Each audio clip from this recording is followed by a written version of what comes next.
Glad you're with us on a Monday night for News Watch Oklahoma. And when I make this slide go away, there's Storme Jones. Hey, hey.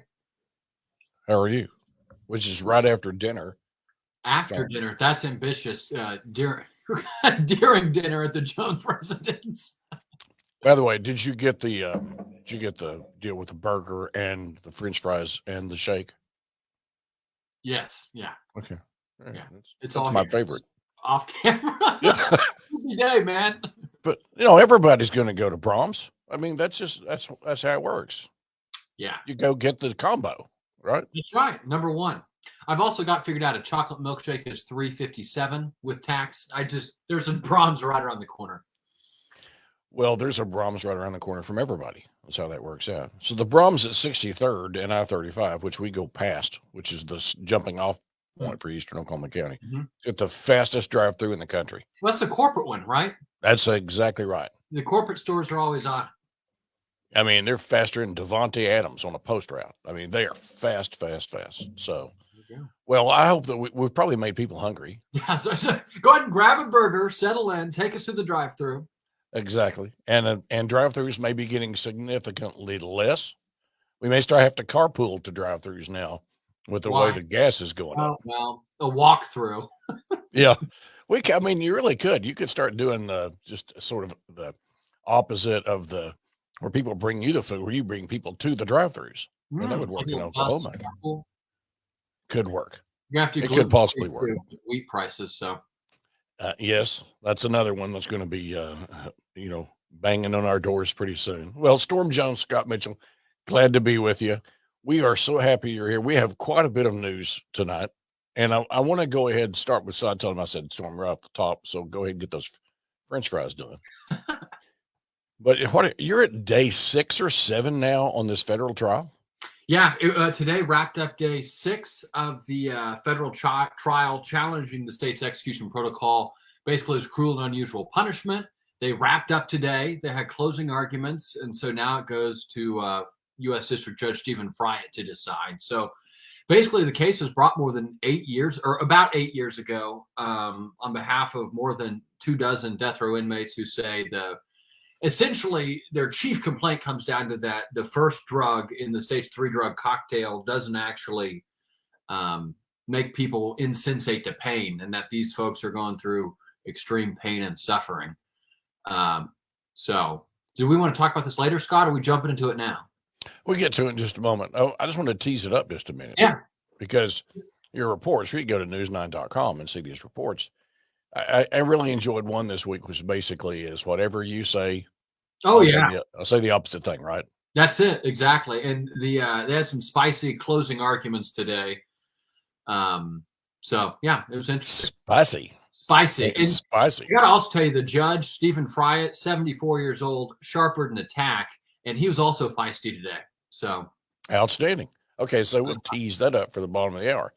Now, the news, I want to go ahead and tell you what we've got on tap for this evening. All right. So one of the things we haven't done in a couple of weeks is, there's this thing going on downtown around that building, the detention center. And a couple of 3 weeks ago, we had Roy Williams from the CEO of the Greater Oklahoma City Chamber of Commerce, who said, yeah, the time is now.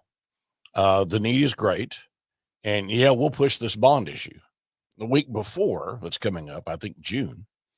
Then before that, we had Chairman Chris Kennedy, who actually doesn't live in Oklahoma County. And he went into that. He said, yeah, I'm concerned about what happens here. DOC uses this building. So he's working, as you know, Storm, on some ARPA funds, I believe. Some of that free money out there that the Fed's trying to take back. And then you have Commissioner Mon's been really trying to put all of this together from these different buckets of funds so that the taxpayers don't get on the hook for something, which, by the way, is something that the speaker talked about. You're going to be cutting taxes out there. Right. And you'll be back out there pretty soon. So back out there tomorrow. Yeah. Okay. Tomorrow. And he's also talking about inflation, what can be done, and even came up with an idea to send some money back. It's interesting. But before, and I'm going to play the speakers because this is exclusive to Mitchell Talks, News 9, News on 6 each week. Before I did my interview with him earlier, which I do in the afternoons on Monday, was announced he's got number 4 in the bag. He's going to be there'll be a formal declaration, but there'll be a Democrat put forward. Charles McCall is going to be the speaker for the 4th time. Right. Only the second person to have 4 terms. Is that right? Jim Barker was the first. Yeah. And Jim Barker did not finish out his 4th term. There was an uprising to the T-bar 12 for you folks that go way, way back like me. So Charles, and there had been some rumors that he was like, and there was going to be perhaps maybe a tussle over this. No, sewed up. So the Atoka banker, and now nominated for a 4th term, which he'll undoubtedly win, which means the band is staying together. I just imagine that the majority leader will stay. I don't think, last I talked to him, he hadn't said for sure he's running for re-election, but the pro tem is in place. And once again, when you have the pro tem, the speaker, and the governor in the room, the governor's the junior. Yeah, out of those trio. Yep. So that's what's going on. Unique constituencies too that have been expressed in the school choice bill. You've got urban Republican and Senator Treat from Oklahoma City. You've got a rural speaker from Atoka, Speaker McCall, and then you've got Governor Stitt. And then you kind of throw the tribal stuff. You sprinkle some tribal stuff over rural urban divide. And you've got a group of 3 interesting folks there. Yeah, and only one which regularly shows up with a cowboy hat indoors. Regularly? That'd be the semi-regularly. More than how many times have you seen Treat and McCall show up in cowboy hats on Twitter? Never. I've seen the governor. I've never personally seen him in a cowboy hat, but a few photos. In fact, there was some cowboys in the picture today when I watched the presser about medical marijuana. So I mean, that was another one we just didn't have time to get to today, which we will. All right. So Speaker McCall is now taking aim at inflation by doing something about that. And also they're now asking for people to weigh in on stormwater tax, 5 or 7 options on tax cuts out there. Right. Yeah. But you just multiple choice question there. All right. So here's Speaker McCall. All of our pieces run about 6 or 7 minutes. So Storm's going to grab the second burger out of the bag and the French fries while we watch Speaker McCall. This exclusive to Mitchell Talks. Here's Charles McCall. Back with our weekly talk exclusively on Mitchell Talks and News 9, News on 6 with Speaker Charles McCall. Mr. Speaker, good to see you again, sir. Scott, great to see you. Inflation and taxes are 2 things that people are talking about. You've been talking about. You had a plan you put forth last week. But I think I didn't see any of the coverage is you're a long way from deciding what to do. You've got a lot of members with great ideas. So take us forward as to how that you're going to be seeking input from members and ultimately deciding what sort of legislation you want to put forth and get across the finish line this year.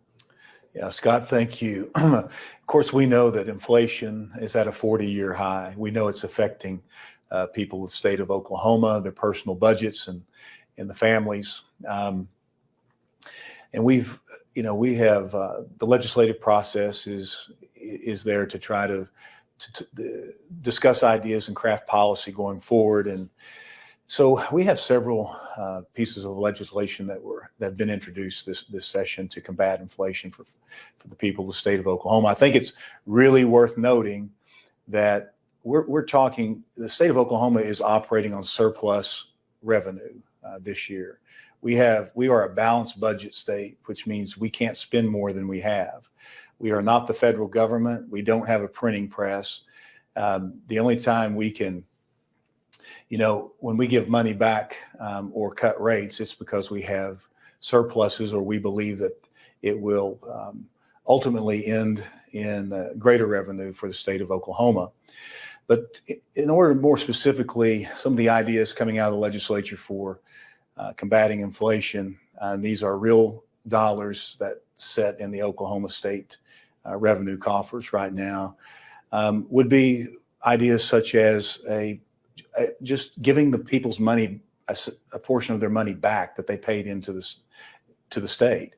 There's a bill out there that would grant just a rebate to the people of the state of Oklahoma, a one-time amount.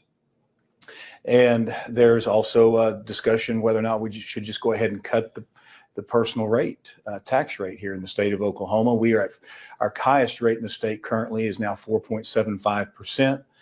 We are the ninth lowest personal income state in the union. If we lowered it another quarter, we would go to seventh in the union, which is a strong place to be for families and business.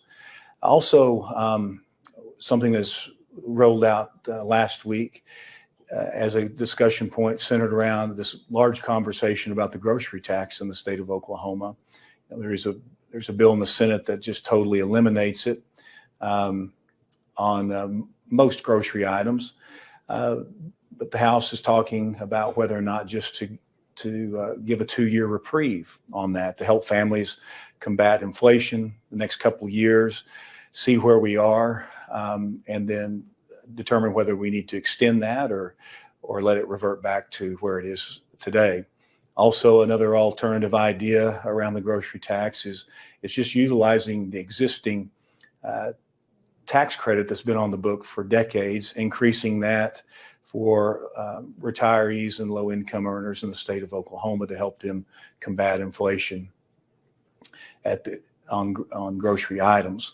So a lot of great ideas around dealing with personal inflation and tax rates in the state of Oklahoma and the people's money. There's several bills on the business front. There's a bill on the corporate income tax, which was moved from 6% to 4% last year. And keep in mind, the corporate income tax in the state of Oklahoma is the only form of double taxation that's still on the books. There's a bill to phase that out over 8 years, pending in the legislature this session, which would bring a soft landing to the state's revenues, but eventually phase the corporate income tax fully out of the state, which makes us more attractive for business. There's also there's a House version and a Senate version of a full repeal of the franchise tax in the state of Oklahoma. That's currently capped at $20,000 per company in the state of Oklahoma. It doesn't matter if you are the largest company in the state or a small company. That would certainly bring broad relief to businesses in the state of Oklahoma.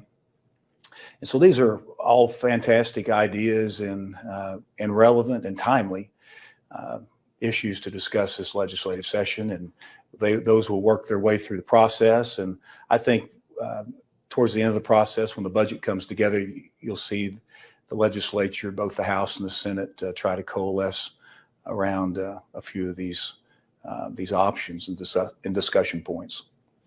So the options are on the table, and the basis you start from is like inflation's a 40-year high right now.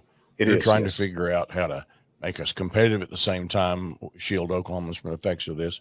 If I could ask you a couple of financial questions. One is financial reporting is not a strong suit of political media. It's like there's a difference between the networks and the business channels.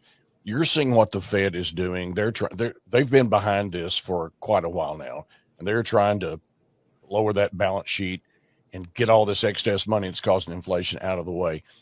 As you watch what's happening on the federal level, how does Oklahoma fit into that? Well, first of all, let me ask you, do you think the Fed's doing a good job? And number two, how do you and state leaders craft strategies, whether you like it or not, as to what's going on to make sure that you do the best job for Oklahomans? Scott, thanks for the question. And just to make sure I could interpret your question a couple of different ways. First of all, if we're talking about the federal government, it's important to point out that the Biden administration is printing their deficit spending with their stimulus packages. In contrast to the state of Oklahoma, we are operating on record surpluses, and anything that we give back to the people would not be deficit spending. It's just returning money, real dollars back to the people that were paid in by them. In terms of, if your question is more related to the Federal Reserve, the central bank of the United States, and their activities in terms of dealing with inflation through monetary policy. I think you're going to see, by all accounts, it's predicted and assumed that the Fed is going to take quite a bit of action, or very likely to take quite a bit of action this year.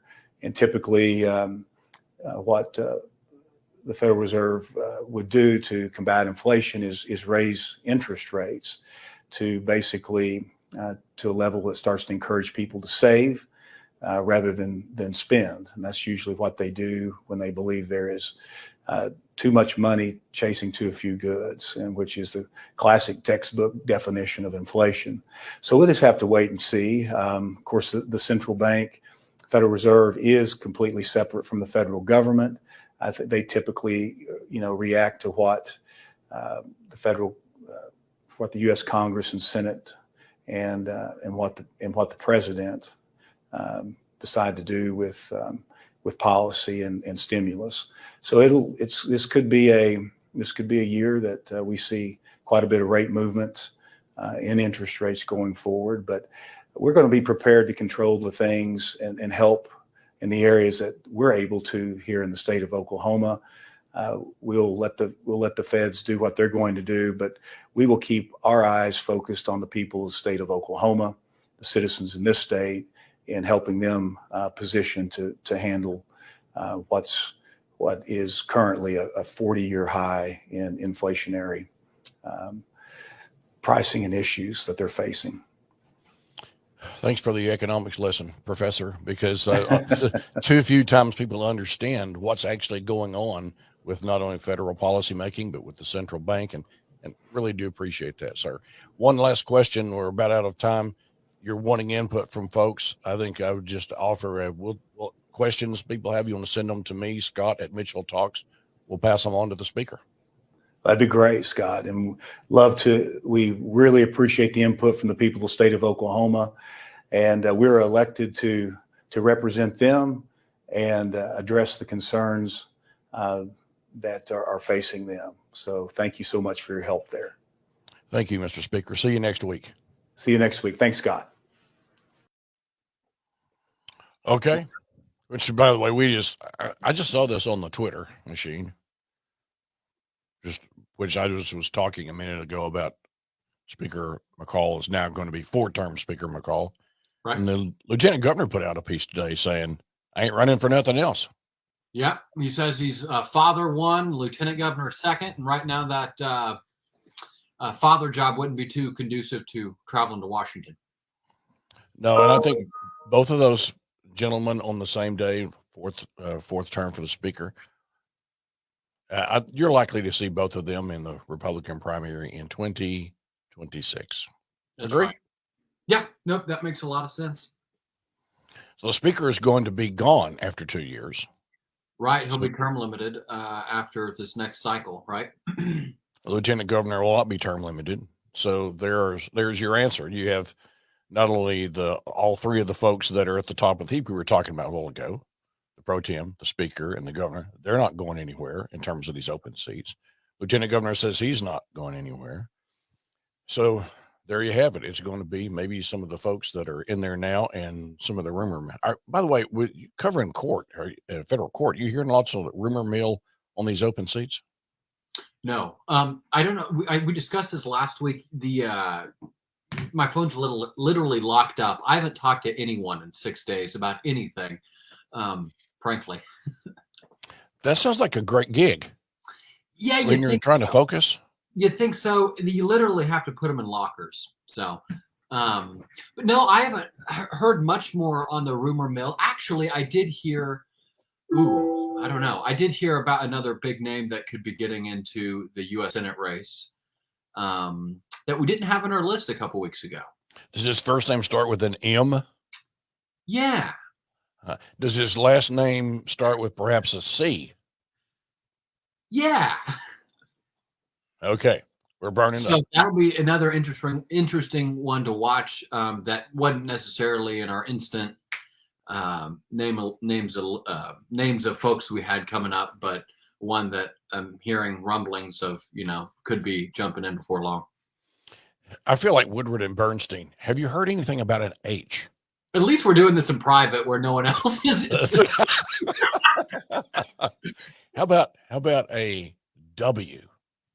So I mean, I suppose that actually happened, but the letters. Okay, well, we weren't going to spend any time on that, but that was interesting. So Lieutenant Governor is going to stay where he's at. Speaker staying where he's at. Pro Tem's not going anywhere. I don't know that any of those were a huge shock on the U.S. Senate race or the congressional race reshuffle, right? I mean, those three are pretty effective at their jobs, and anything could have happened, but it wasn't shocking that they decided to stay put for now, right?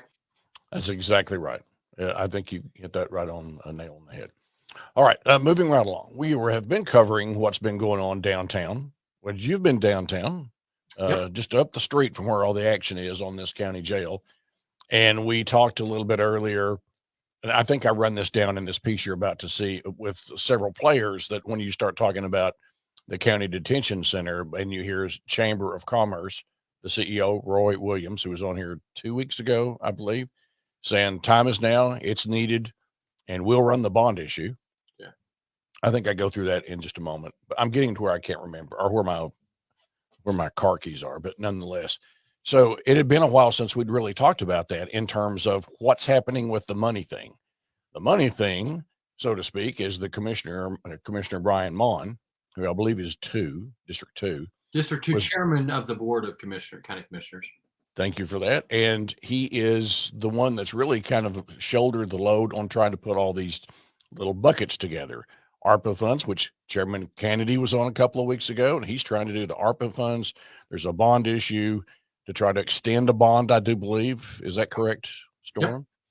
Yep. Also some other state money, just all kinds of different pots. They're trying to do something so they don't raise taxes. That's what this is all about. Right. Hadn't talked about this financing. It's kind of out of sight, out of mind. A lot of things are going on, like the understatement of the year. So I asked the commissioner about what's happening right now with the funding of the county jail. Good evening, Commissioner. It's been a while since we've talked. Good to see you. Hey, thanks for having me back on. A couple of things I want to ask about. It's been some time since we last talked, and it's fallen completely out of the media and the newspapers about your effort, which you were really leading to put together this funding project amongst a lot of places. I mean, looking for a lot of funding sources to try to get this new jail financed. We've had Representative Kennedy. He's been working on some issues, and we know that there are several buckets you've got to fill. So since we haven't heard much about this lately, I thought maybe it'd be a good time to just give us an update as to where all these negotiations are. Yeah, happy to. And part of that's because we had that snowstorm and a lot of things were shut down, but it didn't mean we weren't still working. And as a matter of fact, while the courthouse was closed, I was actually engaged in meetings with different community leaders. So the energy is still very much on, and I appreciate you allowing us a chance to share those successes. We have had legislative support from Representative Chris Kennedy, which I think you've had on your program recently, and he is soliciting a letter to gain more legislators to sign on. So I feel very confident about the state ARPA funds, and I think that we've got the ruling finalized just this morning, actually, with the contract with Accenture, who is the contractor that we're using to help us legally rule on whether or not we can use the county ARPA funds to go towards the jail. And all that means to the taxpayer is this: what we are trying to assemble is a whole holistic package to build a brand new jail without having to go to the voters for a tax increase. Now, this June, we'll have to take a bond back to the voters to just simply renew it to the level it was at the time they last renewed it. So it'll stay consistent. I'm not going to go for a bandwidth expansion. We're not trying to go for a sales tax on this. We're just simply trying to see if we can bring forward a brand new jail facility without having to go to the taxpayers for a tax increase. And I think this is a once and beyond a lifetime opportunity. You know, this is just unprecedented. It's never been an opportunity for us with the different funds that are available. And it could solve a 30-year-old problem that has been the jail virtually ever since it opened. All right. And also in that bucket of money that you were trying to put together, we had Roy Williams, the director, the CEO of the Oklahoma City, Greater Oklahoma City Chamber of Commerce. He's willing to help. Is everybody on board that needs to be on board?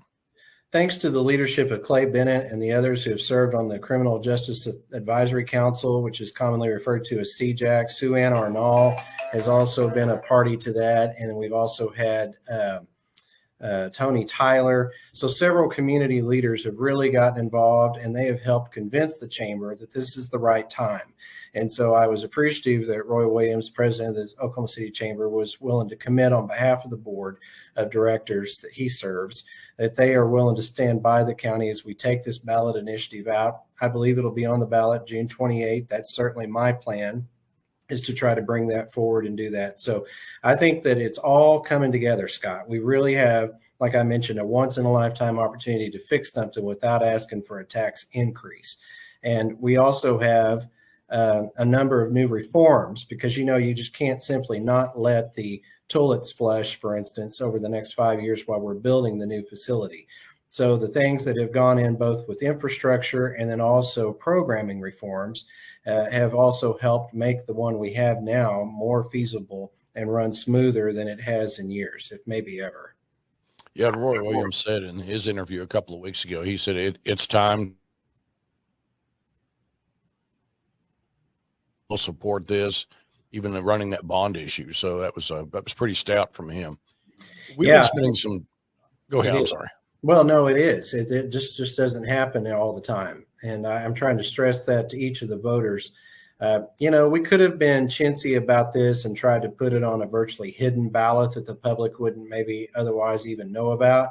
I'm putting this, it's my intention, on the June 28th primary ballot. And we're going to have a primary for governor, for U.S. senator, for Congress, all those down ballot races, including local offices. So the turnout should be huge. So we're taking this, that's how confident I am about this package, to the voters as a whole, not trying to just get out a small minority in a virtually obscure, unheard of election. Oh, there's your breaking news right there. June 28th, put it on the primary ballot. There's going to be a bunch of Republicans go vote. That's for darn sure. Yeah. So I jotted that down, that date, when you said it. I saw a news flash on Twitter I was trying to run down. You want to share it with us? It is the Frontiers reporting that attorney Storme Jones has filed a lawsuit with the Oklahoma Supreme Court, calling the special election for Senator Inhofe's seat improper. So interesting. Saying that you can't resign and have an election before the person actually leaves office. Violation of the 17th Amendment, I think he's saying. This is one of the most interesting people on the planet. I've never had the pleasure of meeting him.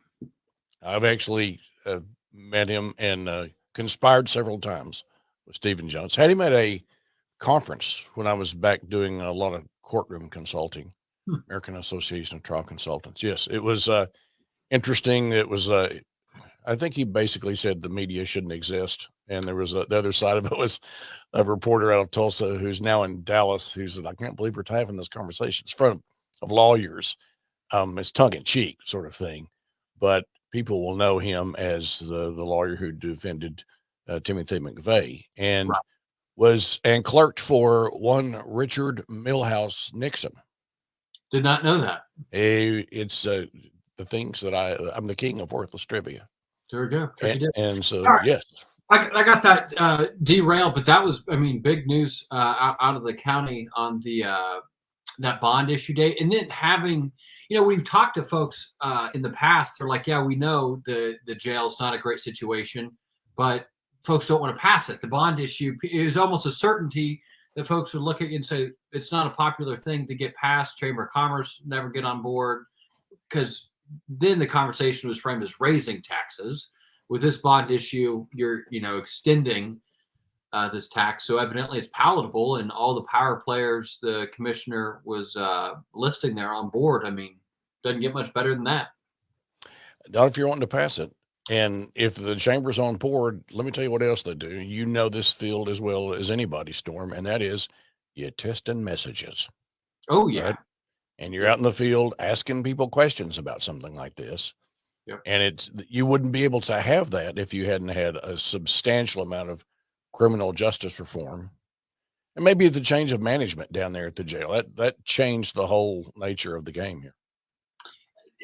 I just keep going back to and I think it was the chamber that ran a public opinion poll in like 2014 or 2015.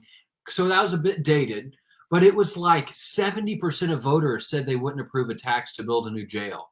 Just huge margin. So whatever it is, obviously maybe there's more media attention on.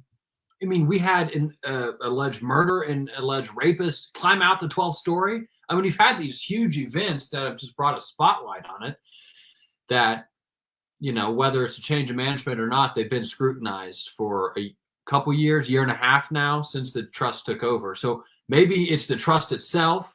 Maybe it's the media attention that it brought along with it that's making civic leaders go, this isn't good, Perhaps. Remember the Christian Costello situation where he was drug out of his cell? Yeah. Who he killed his father, who was the labor commissioner at the time, Mark Costello, who was a good friend. And he's, I think, in Veneta now. But obviously, those places not safe, and they've made some really, really, really good additions to that. But the building ain't going to hack it for the long term, and it's holding far less people. And there's protesters. I mean, there are people still protesting. What I haven't seen firing line type debates on it. However, it's been the majority of it has been, as it should be, the noise that's generated by the protest. But that, like high school debate sort of conversations back and forth with this, they've been few and far between on that particular facility. So yeah, June 28th, that's going to be right there in the middle of the primary where there'll be all that hot action moving forward. Now, have you filled up lately, Storm? Filled up the tank? Yeah. I hit my first $100 fill up the other day where the pump stopped at $100. Holy cow. Yep. I drive a truck. So, okay, there you go. So we have a little announcement that a week from today, we are going to debut the 7-part series with former Energy Secretary Michael Ming. He was Energy Secretary in the Fallon administration, and then he left the Fallon administration, opened up that little building on 10th Street that had GE at the top of it, okay, which now it's changed hands again. It became Baker Hughes, and now it's got a great big OSU on the side of it. Right. It's an energy center. He was the first guy. He opened it up. And he is as smart as they come. I'm surprised he even talks to me, but he does. And we covered an incredible amount of land in this series, which was, if we're going to go to net zero emissions in pick your date, right? Here's what we have to do. And when you listen to, especially the noise out of Washington District of Columbia, we have either no climate change or we can be all electric vehicles tomorrow. Right. Neither of which are not going to happen. Right. And, but by the way, I bought a truck back at the end of last year, and man, am I regretting that one. Yeah. But I think 50-cent jump from the Costco Friday to the South Oklahoma City Costco, 50 cents. So I'm going to limp that one along. I've told Candace that we're going to be driving her car more. There we go. I'll be driving the News 9 mobile more. There you go. Somebody else's gas, right? Thank you, David Griffin. That's exactly right. Salute. All right, on that. So when we started the Ukraine war, well, it's been 2 weeks, right? We didn't start it, but when Russia started it. Speaking of me, when I began to watch, thank you. Sure. You sounded just like my wife on that one. Clarity, specificity. Come on, old man. I didn't start. That's right. We didn't. But when we began to observe, is that better? The first day was the administration taking questions about the sanctions, which are very complicated, very, very complicated. And leading up to that, from the best minds that I could read, they were telling us it won't stop him from doing what he's going to do. This is what the intel was telling people. And by the way, the deep state was 100% right on in this one. Correct. I'm saying that tongue in cheek. And not that they were right. Yeah. Number two, there was nothing to dissuade from doing what he's going to do. And you've got to go all the way back to the Guns of August, if you haven't read that book, about how World War I got started and mistakes that were made and mistakes that haunt us to this day. I don't want to sound like Keith Gaddy, because I couldn't be Keith Gaddy, but the only history we don't know is the books we haven't read yet, right? So as we began to watch this, Secretary Ming, as we taped this series late in the fall and early this year, he kept saying the really big mistake that was made over the past few years was the mistakes made by the Germans dealing with their reactors after Fukushima, the Japanese nuclear accident. And the Greens in Germany said, we have got to shut down these nuclear reactors right now, even though they were producing a lot of clean energy. They decided to do that. But here, spoiler alert, they're having some buyer remorse right now.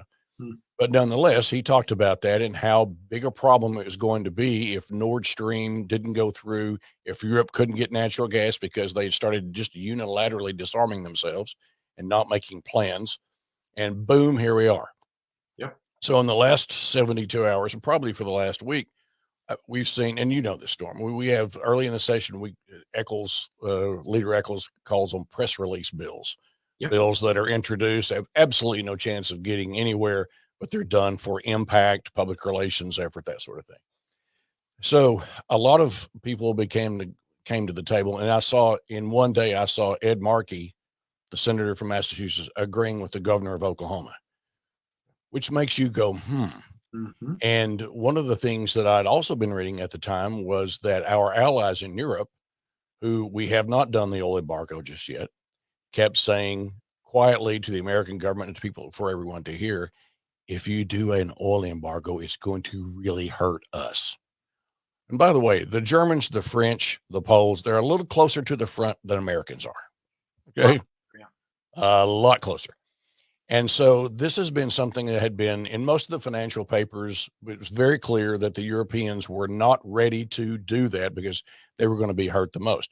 What we were going to see is an impact on the pump. And while we have politicians say we're ready to do this, I'm not so sure people want another 50 cents a gallon, but that's for us to see. So I tracked down Secretary Ming today, and I think he was someplace where there's snow. And I just went ahead and brought these two ideas up. And I said, after a couple of weeks of what's been going on, can you help us understand what's overhyped, press release, political nonsense, media nonsense? Just help us out. We have two quick clips. And here's the first one. This is Secretary Mike Ming talking about the energy problem in Ukraine. Former Energy Secretary in Oklahoma, Mike Ming. Good to see you, Mr. Secretary. Always good to see you. Take an opportunity to let people know this series we've talked about for some time launches a week from today, which would be, I guess that'd be the 14th, 13th, something like that. We're going to let people know. But it was one of the most interesting and enlightening series that I've gone through. Several series about what's happening, and man, is there a lot of misinformation that was corrected in that series. Can't wait to share with our viewers. All right. So I've been watching for 2 weeks, the Capitol Press Corps in Washington try to talk to me about financial issues. It's kind of like a train wreck. A lot of it is, after watching your series, I see half of it that just jumps out at me in terms of not being right. But let's start with the biggest issues right now. You've been saying for some time that the Germans made themselves vulnerable whenever they decided to start shutting down those nuclear reactors that provide clean energy. And they did that. Sounds like they're reconsidering, but the pipeline was not going forward. Europe is in danger of running short of natural gas.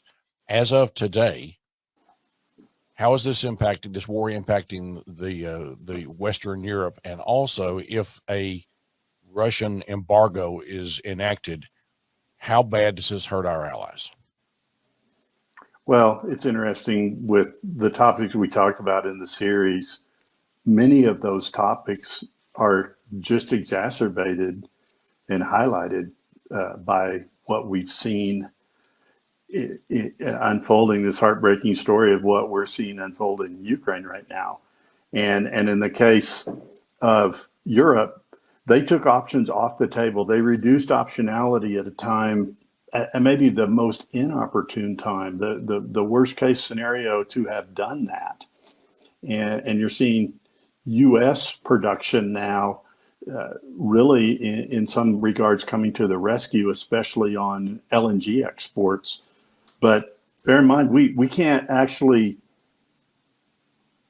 get gas into a lot of places in Europe. We can get gas into Western Europe, but we can't really get gas into Germany. And they proceeded with their Russian pipeline project, and so now they're in a situation where they're short on supply, but worse than that, they were actually short on inventory and storage going into this winter. So they went into this conflict not in great shape anyway, and so now they really do have an issue. And when you see the difference where the U.S. says, well, we're gonna ban Russian oil from the United States, I think Europe would absolutely like to do that, but they are just in a scenario right now. They are desperate for energy, and in this case, it's just like the topics we talked about in this series. A word we didn't use a lot, we used a little, is did we properly stress test? So if you remember when we had the Great Recession in 2008, afterwards, we went back and we said, okay, we need to stress test these financial institutions for a wide range of scenarios that might occur. We got pretty complacent in the energy markets, and we didn't contemplate global turmoil like we're seeing right now. We didn't stress test what might happen under those scenarios while we were reducing optionality, like shutting down nuclear plants and banning oil and gas production from the United States that was produced through hydraulic fracturing. Europe shut down their own Groningen field. Lots of things happened, and then all of a sudden, this invasion has just highlighted all of these issues. So, short term anyway, it's a challenge. You know, I guess the good news is we're on the backside of winter right now, so it could have been worse if it was 3 or 4 months ago, but winter's going to come again next year. And actually, they're pretty short for next year already because you'd have to rebuild inventory. So it's a challenge right now. Okay, so the press release politicians who are like out banging the drum for the embargo of Russian oil have not listened to our European partners who are saying we're the ones that are going to take it in the nose if this happens, and which is not unusual for the press to cover that. But they're not doing a good job of talking about it, but the vulnerabilities of Europe, which you, in the series, by the way, cover that. Also, the press seems to be completely surprised by the fact that the domestic industry cannot just throw a switch and increase production by 10% overnight. The fact they don't seem to get it, and what the domestic industry here can and cannot do. So this is a challenging one. If I had hair to pull out, I would. But in the case of domestic production, here we have an administration, and let's not really talk red or blue here. Let's just talk words and actions. We have an administration that asked OPEC Plus to ramp up its production, while simultaneously we've done everything possible to impede production in the United States. So that's pipeline permits, notable ones like Keystone, but way more than that, both oil and natural gas. We've had a scenario where we don't want to do federal leases. We've had other things. Now, on the flip side of that, I think there was opportunities, and there still are tremendous opportunities for the U.S. oil and gas industry to up its game. And I think each side here could make big moves that could help. But let's throw in the capital markets. That was one of our key components in the series. And the capital markets sent a very, very clear message to oil and gas producers that we want to see financial and capital discipline here and stop chasing price. So producers have done that. They're generating financial returns now, and that's what the market wanted to see. And then a consumer may say, well, we need the industry to produce more. And so it's one thing for the capital markets to say, no, you tried that once and it didn't work. But there's another angle to this. and this is one that the OPEC side of OPEC Plus, which would be sort of the historical group, mostly Middle Eastern oil producers,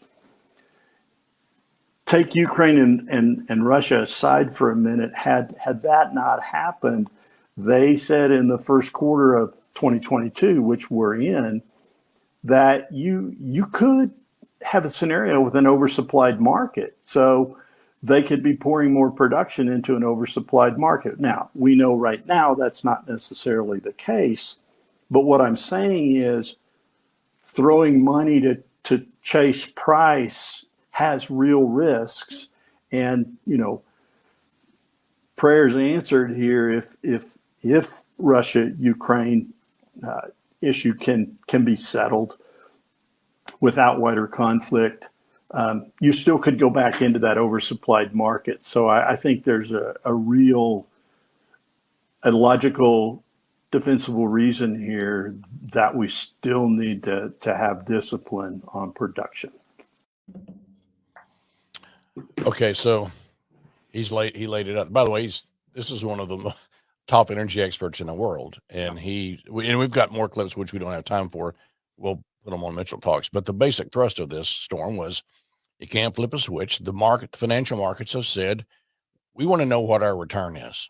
Yeah. Years ago, I don't remember doing an interview with Chad Warmington, who's now at the State Chamber of Commerce. At the time was with the Oil Producers Association. And he said, look, it's no longer a wildcatters game. This is a financial game now. And it seems to have caught the politicians that, why can't we make this happen? Yeah, $118 a barrel WTI today. I mean, if it were a wildcatters game, everyone and their dog would be ramping up production through the roof if it was all about dollars and cents today. And he's saying it's not the right thing to go throw money at it. And he said, and some of the others, he said, look, pain is one of those things that brings about discipline. And he went on and talked about, hey, if you got a pickup truck, it's 10 miles to the gallon. You got some pain right now, but you'll make decisions. Capitalist society, hopefully you'll make the right ones. Right. But the other thing that he talked about, he goes, listen, wait, what's going to happen to Americans? It is right now, you're on Twitter and Facebook and going, yeah, let's dig it to them, man. And then when you wake up one day and it raises the price $2, and think about what kind of noise that makes when you don't know, over the last couple of years, people have been asked to wear masks. Yeah. So, it's people do not in the United States do not understand the pain that's happening in Europe. And that's what I was going to say is, we don't like pain here in the United States. We like to be able to turn on the TV. We like to be able to log on to Facebook and Twitter. We expect that stuff to work. We expect to be able to drive when we want, how we want, where we want, why we want. Folks in Europe, I think, probably are a little more accustomed to having to the ebbs and flows of, democracies and countries over there. But, we're not quite accustomed to that. But another thing that I thought, one takeaway from the secretary was that, there are producers are keeping held back. Hey, dogs. Producers are being what we'd consider responsible. But also there's things the feds, are restricting, because too often you hear, the producers aren't producing, or you hear, the feds are just shutting you down. And so having those two ideas in your head at the same time makes sense.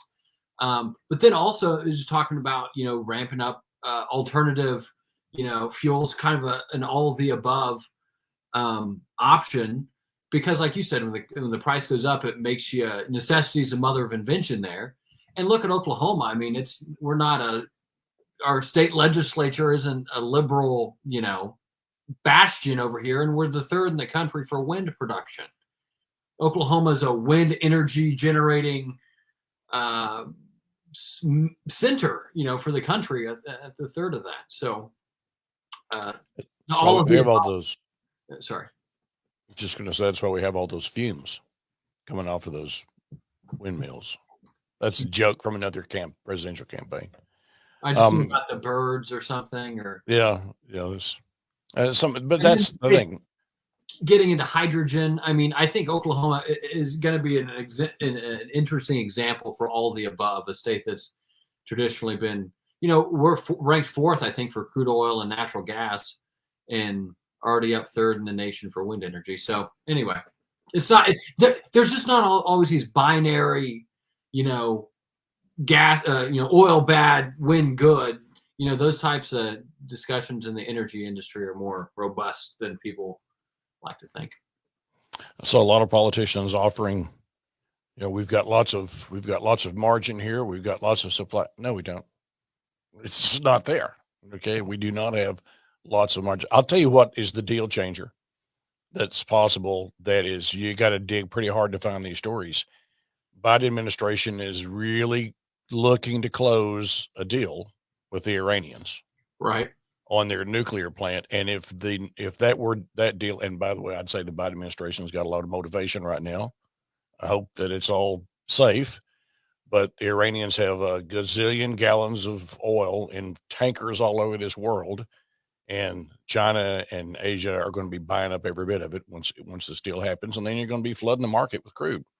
Okay, so there's your situation where that you could change things overnight. That's not imminent, but it could be pretty soon. So we'll see where that goes. Okay, so this is, as it's demonstrated by Secretary Ming, these press release bills about energy situation are just, Storm, they're just not deep enough. They are.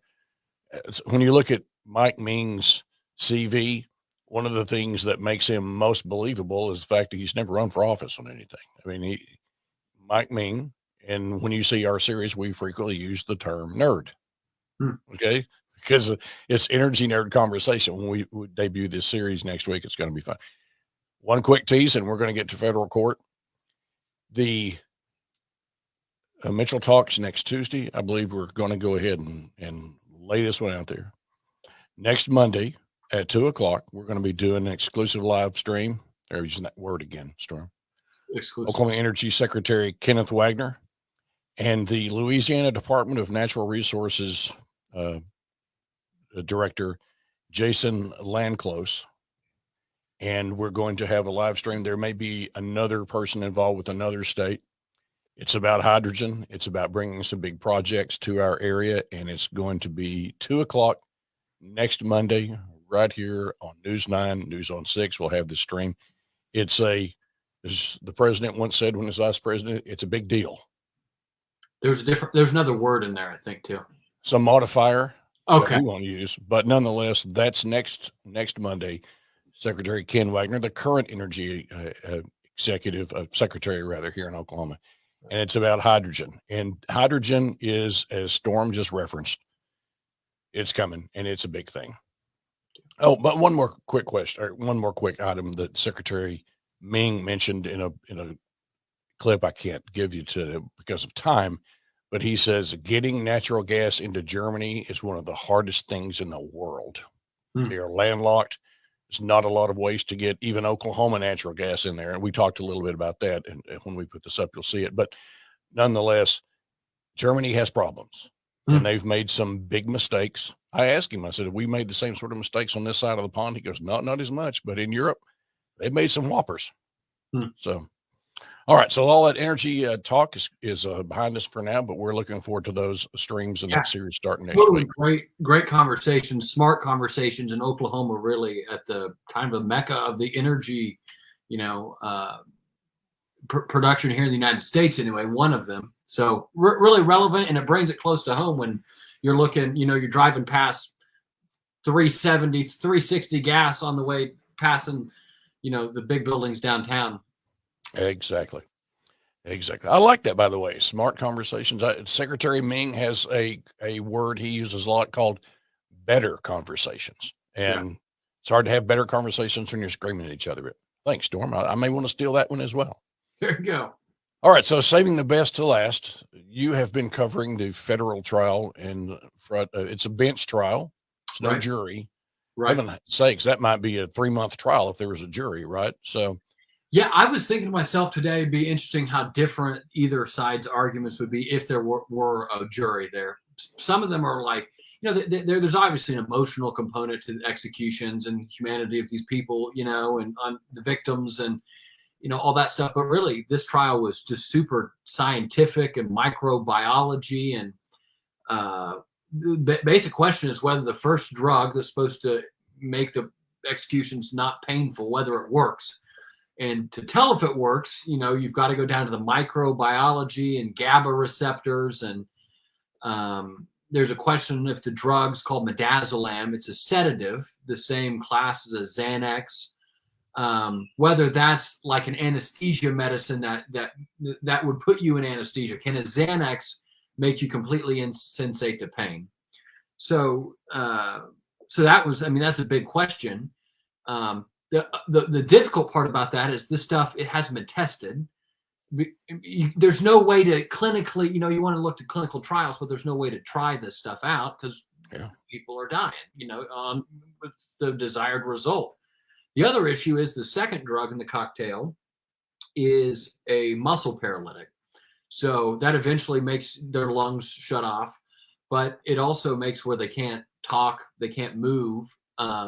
So these federal public defenders representing the death row inmates say, even if they were in pain, we wouldn't know it. You wouldn't know it. I witnessed an execution about a month ago, and they said even if that guy was in pain, you couldn't tell by watching it. So they offered alternative execution methods. This week we heard from a firearms expert who is a trauma physician who is also shot by a gun himself. That was a witness on behalf of the death row inmates testifying to the efficacy of the firing squad. Today, an attorney for the state said an attorney for the death row inmates said the firing squad's readily available and they are advocating for it to be used in Oklahoma, which is an interesting discussion in itself. So you have all these like very scientific, very chemistry, how certain chemicals act on the body discussions that at a certain level just starts going over your head. And then you bring in stuff about the firing squad. You're looking at graphic photos of, the death row inmates after they've, been executed and how their body has responded. We had one death row inmate that vomited and that sort of stuff. So it's been a wide variety of things. Another interesting person we heard from this week was Justin Ferris, the chief of operations for the Department of Corrections in Oklahoma. And he's the guy who goes out and buys these drugs, which, by the way, is the major problem in what shut it down in 2015. We got the wrong drug because no one wants to sell these states these drugs. No pharmaceutical companies want to be associated with it. The pharmacies don't want to be associated with it.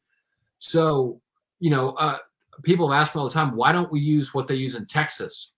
It's pentobarbital. It's one drug, and there relatively haven't been any complications with it that have, at least grabbed headlines. Texas uses it and the federal government used it under President Trump. The problem is they can't find it. The state of Oklahoma actually found the folks who are selling it to the feds, and then they turned the state down.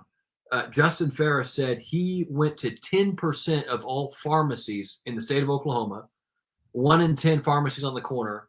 None of them would sell it to him. Went to 7 states, went to the federal government supplier, went to the University of Oklahoma to see if they would make pentobarbital for the Department of Corrections because they have the labs. Pentobarbital is really simple to make. It's not complicated. It's basically 4 parts that go into making this drug, but then you have to have someone take it from a powder and spin it into a liquid that they can inject. Obviously, the University of Oklahoma said no. So, and this is after they've secured this other, these other drugs. So that was kind of fascinating to me, the lengths that they've tried to go to find this stuff, and just no one wants to be associated with it. Well, that's interesting because I've heard that, from folks who are medical professionals saying we could design something for people. They wouldn't do it. They weren't advocating. They're going, this should not be that difficult if you're trying to put this together. Let me ask, has there been any discussion about, and as I recall, the prohibition when we're dealing with the death penalty, the Constitution or the court cases have said can be cruel and unusual. Okay. Mm-hmm. Am I correct in that regard as to what sort of the standard? Yeah. That's the 8th Amendment against cruel and unusual punishment. But the Supreme Court has said that executions are constitutional. There has to be according to their reading of a portion of the Constitution, there has to be a method of execution that is legal. I think the part of the Constitution is that you have to have like due process, before an execution, which implies that there is a process in which we can execute people. But the threshold on that is that it doesn't have to be painless. That's where I was headed. Yeah, the standard is that pain can't be superimposed on top of it. So there is a level of pain that's acceptable. The standard on it is different than what you would think. I was surprised to hear in court that there is an inherent level of pain that goes along with it. So that's just like weighing, where that comes down in the Supreme Court and where they find that level. Is it intentional? Are there alternatives that would be? By the way, all these folks, more than 24 of these death row inmates are part of this lawsuit. They had to pick an alternative execution method. That's one of the prongs you have to do, and that's why we executed 4 people over the past 3 months or so, is because they refused to select an alternative method. And so the threshold to stop the executions was, does this case have a likelihood of succeeding? Because they refused to pick an alternative, the judge says, no, there's no way they can win this case because they didn't pick an alternative. That was just kind of a legal part of it. But the firing squad, that's on the books in Oklahoma, right? It is. We've never done it. We executed people via electric chair up until the 60s, I think, and then have used lethal injection. But 17 or 18 said they want the firing squad. 22 of these folks said that they want pentobarbital. That's the drug I was talking about out of Texas. Anyway, though, it's up to it is a bench trial. So the judge, Stephen Fryatt, he's asked a lot of questions. I've taken tally marks every time he interrupted asking a question. He asked over 100 questions this week. He said today that it took 113 or 103 pages of handwritten notes. Interesting thing, too, is that he said on all those motions to stop the executions, the past 4 executions, he ruled to let them continue. But today he said, look, I couldn't look myself in the mirror if I didn't come to this trial with a totally open mind as to where I come down on this. So I think he's a brilliant guy, smart judge. He's witty. He's been stern with counsel on both sides, which it's been interesting this week. But ultimately up to him. I think there's a deadline to file a post-trial report a month out, so we won't get a ruling from him before that post-trial report is due. So probably at least a month before we hear anything. But as soon as we do hear something, assuming it comes down on the state side, my understanding is the Attorney General's office is ready to request execution dates for the remainder 42 folks on death row. The next person up will be the 200th person executed in the state of Oklahoma. I have to do 2 quick follow-ups. I know we're running up against time here, but did I hear you say that some of these folks that are on death row could select firing squad? And if they ask for that, will that happen? So that the alternative was if this is struck down. So the Supreme Court has set a precedent saying we can't have never-ending appeals. In order to challenge it, you have to have an alternative. And if this method is found to be unconstitutional, then we're going to your alternative.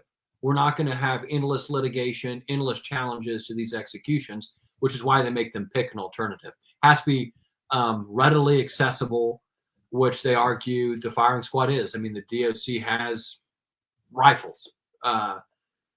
So that's if it were to be struck down. Utah last executed someone by firing squad in 2014, I think. So relatively recently. It was the first method after the U.S. Supreme Court reinstated the death penalty. There's a movie made about it called Executioner's Song. The guy that was executed was a guy named Gary Gilmore, and Executioner's Song was a movie starring Tommy Lee Jones as Gary Gilmore 1 million years ago. All right, one more follow up because it's just fascinating to me, just from the legal standpoint. Yeah. If they were to strike down the cocktail, Mhm. does that mean that Oklahoma would go to the firing squad, or would they come back with likely to come back with another cocktail? I mean, where would this go if Judge Fryout were to say, "Boom, no, can't do this"? Well, the first place it'd go would be the 10th Circuit. Regardless, I think that's where we're heading anyway, and would be appealed up and down. Other states use this same 3-drug cocktail, by the way, so it would have major implications in other states. There's similar trials going on across the country. You learn that with these witnesses. There's a couple. Dr. Irvin Yin, by the way, was questioned on the stand today about his candidacy for governor. He is a state's expert witness in this case. He filed his first report for the state more than a year ago and has witnessed 3 executions since then. Former state senator, independent candidate for governor, has been an anesthesiologist for 38 years. But the cross-examination today from the public defender's office was really harsh against Dr. Yin. I mean, harsh. I mean, they can all take it. It's all, But one of the questions was, how the doctor can tell if these death row inmates are unconscious. And one of the methods they do is a sternum rub, which is pressing really hard down right in your sternum and rubbing, which is supposed to be a painful stimulus that if you're awake, you'll respond to it. Dr. Yin testified that he did one last week in his practice as an anesthesiologist at SSM, I think. The attorney today insinuated that he only did that so that he could testify about it in the trial today, and then asked him about running for governor. Dr. Yin, the legislature also passed a bill, I forget the year, recently dealing with nitrogen gas, right? Whenever we couldn't find these drugs. And Dr. Yin voted in favor of it. So they talked about that. I forgot the original question, but it was interesting. The execution I witnessed, Dr. Yin sat right next to me, and it was just he's vigorously defended this 3-drug cocktail and said, these people are absolutely without pain. One other thing that made headlines out of the trial last week was that they wrote a wrong drug on a report in the execution of Gilbert Postel.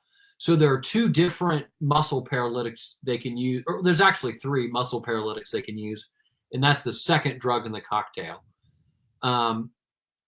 In one of the EKG reports from the execution of Postel, they wrote the wrong drug, a drug that wasn't used but is a part of the process. And come to find out, they had the wrong drug listed somewhere else in the execution monitoring room. And so when we heard from DOC Director Scott Crow, the judge asked Crow, it was something along the lines of, after all we've been through, you had to have just been beside yourself that we screwed up this mislabeling of these drugs. Turns out it's been mislabeled for at least 3 executions. And the DOC director said, "Yes, sir. I was not happy with that development." So that was the other thing that kind of got headlines through the trial, was that, they want to get this right. They'll tell you that. And for something to still go wrong after all this scrutiny, I don't know. I guess any one thing could go wrong at any step of the process. Now you've got me wanting to go back to 2014. It was Representative Mike Christian, who was advocating this nitrogen thing, saying you go in there, lights out. And that's on the books in Oklahoma as well, too. I don't know that was listed as a method, because the death row inmates got literally a multiple choice questionnaire that they can check more than one that they wanted as an alternative method. But it's all very interesting. Expect that. I couldn't get a gauge on where the judge is. He was really stern and strict in his courtroom. And both sides made compelling arguments at different times, I think. I think both sides had good questions, good points. Some of it was way over my head. A lot of it was way over my head. But this judge was on the ball, taking notes and asking questions all throughout. He's also heard some McGirt cases, hasn't he? Judge Fry's heard a lot of interesting things. Okay. He's heard McGirt cases. He heard Governor Stitt's lawsuit against the feds over vaccine mandates for National Guard. There's something else big that he heard a while back, but he's on it. I mean, it's been interesting to watch. He's a big deal. Yeah. All right, so why, Wendy? I have one more question. Yeah. Unrelated. There have been a couple of resignations from the Pardon and Parole Board of note recently. Adam Luck, who I believe was the chair. Right. And then I'm no disrespect, I've forgotten the lady's name that just Ellen resigned. And I think they were tied together professionally, or they worked with criminal justice reform organizations, folks who came out. What should we be reading into that? I mean, this case is going on. You have two people getting off the Pardon and Parole Board that I believe they were openly, these were a couple of folks that the local district attorney, correct, District Attorney Prater, was really angry at. Yep. They're gone now. So what do we take away from that? I think the first one, the chairman resigning, I mean, that was getting, my sense of that was getting ready to be a very public blow up between the governor and Adam Luck, in that he was nominated. And these positions, by the way, are not at will positions. They couldn't be fired by the governor, is what I'm trying to say. So their resignations, I guess let the governor fill that spot. But, Adam Luck said he just came to a fundamental disagreement with the death penalty and decided that he couldn't recommend anyone to be executed. And that was just completely at odds with what the governor's mindset was. And so the governor did ask Luck to resign. And I understand it was an amicable conversation about it all. And that's the way it ended up. This one, I was told the governor didn't ask her, Miss Doyle, to resign. I don't know where all that is, and I haven't spoken with her or anything like that. So it's hard to say or read in more to that. The governor did nominate, and his name escapes me, to replace Doyle. Was a big deal in the Interfaith Coalition, was a minister or priest for a long career, also had a background in law enforcement. So that was a interestingly rounded individual, I guess, coming from law enforcement side and the faith side. Every one of these, you have, the Faith Coalition speaking out against the death penalty, the Archdiocese speak out against the death penalty at every single execution. So that's an interesting person, I guess, to fill that position with, to replace someone who's become adamantly against the death penalty. So that's an interesting dynamic, not a dynamic at the Pardon and Parole Board that I have followed as much as the process, the drugs, the scientific way of, how this is all carried out. The Pardon and Parole Board's honestly just a little bit more political, or has gotten more political. And there's a lot of folks who would say, look, your moral objection or lack thereof to the death penalty shouldn't be part of the equation on the Pardon and Parole Board. So that's just been an interesting evolution, I guess, in the past.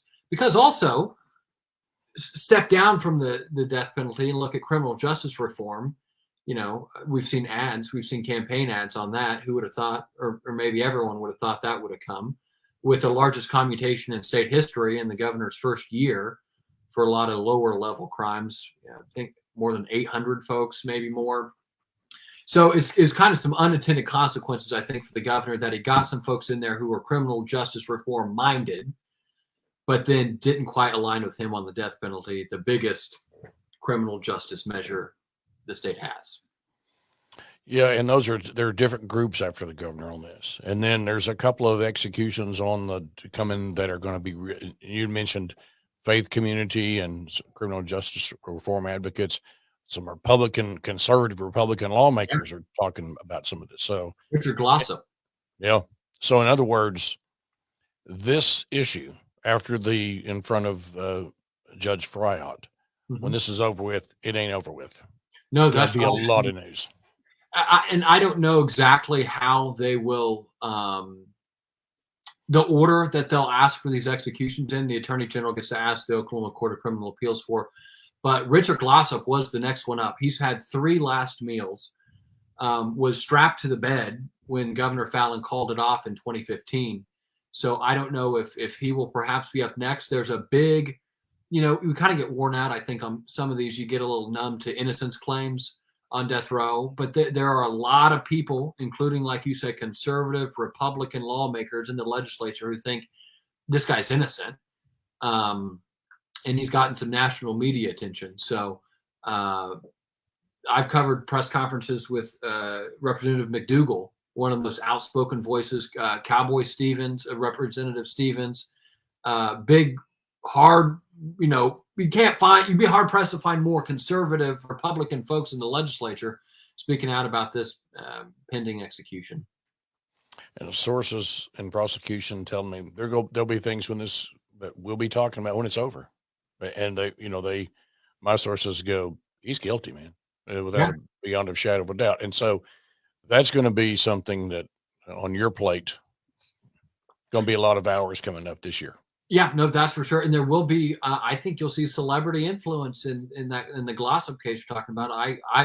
As silly as this sounds, I talked to Dr. Phil about this case, and he said Storm will come to Oklahoma if this guy gets a date.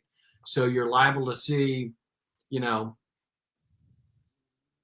liable to see a lot of interesting things happen in politics and public opinion. And then each one of these folks, by the way, get a date before the Pardon and Parole Board. There's one last, I forget if it's clemency or commutation, but once there's an execution date set, then they automatically get one final appeal before they're executed. It has to be within 3 weeks of their execution date. So will Richard Glossop get a recommendation that'll go to the governor? I mean, it's going to be a busy few weeks, or a few years rather, with all these executions. Sure is. Well, glad you're there to cover it, man. Yep, we'll be there. Thanks for taking time tonight with it. And a lot of news to cover tonight, and we saved the best for last. This is really awesome. Thanks for all your help on this and your coverage this week. And time for some rest. Oh, wait a minute, you got to go to the Capitol tomorrow. Today's Monday. All right. I understand. All right. Remind viewers that 7:00 it's the Fab Four this week. Dr. Bookman and the gang, and they'll be talking. I think the video was playing on 9 today. Storm. It's 2 years ago. Oh, yeah. That with the first case, and within just a few hours, we were doing our first stream from Tower Theater. Right after I think it was right after that the Thunder Utah game was called. Oh my goodness, I'll never forget that. I was at trivia at Belle Isle Brewery the night the world stopped, and on TV you have the Thunder game, then you have the president speaking, and that very night, little huddle here at the house with Joey Mitchell. Mm-hmm. And the decision was made, hey, maybe we should start some streams about this, and we'll go 60 days. It'll be over after 60 days. Right. Famous last words, right? Yep. All right. That's so we'll be doing the 2-year anniversary come on Wednesday night with Dr. Bookman. Storme Jones, thanks to Commissioner Mons, Speaker McCall, and to Secretary Ming. Reminder, not only Wednesday night, but Saturday morning, we have a new stream coming. Well, we'll tell you more about that later in the week. Working with News 9, News on 6, it's a Ryan Wilton production, which means that it's like really, really good stuff. And then next Monday, we'll be doing that stream with Secretary Wagner and the Louisiana Energy Secretary. That's not what they call him down there, but in essence, that's what he is, and it has to do with hydrogen and energy. And heaven knows we need lots more energy. So for Storme Jones, I'm Scott Mitchell saying good night, everyone. Have a great week.